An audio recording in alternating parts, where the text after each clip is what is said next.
So a lot of established and re-emerging artists are doing legacy tours where they're essentially performing their biggest hits, their greatest classic hits for their core fan base. And I'm talking artists who've been in the game 20, 25 plus years, okay? A lot of fans are highly disappointed because they feel like their shows are less than stellar. And I would have to agree in many cases because ultimately these artists are using their already previous successes and their established name as a crutch. So they feel like they could just show up, do the bare minimum, throw the mic, point the mic to the crowd, which many people do that, but point the mic to the crowd, show up, two-step, and that's it. Because they're using it as a crutch that they've already, built their fan base or whatnot. Now, they are going to rehearsals. They're going to sound check. Of course, you have to do that. But when they're in rehearsals, ultimately, they're not going to continue developing their craft, okay? They're only going just to be sure they're standing in the right spot. They're not running into the dancers and where to stand, do the transition, okay? They're not actively working on how to engage with your fans, how to really develop yourself. Now, a lot of them too also,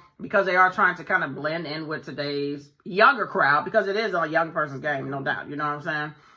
A lot of them, they're taking the antics of the younger crowd, not considering their core fan base. Your core fan base, depending on who you are, actually really doesn't want to see you twerking on stage. Like, nonstop, you're twerking more than you're actually giving effort on the microphone.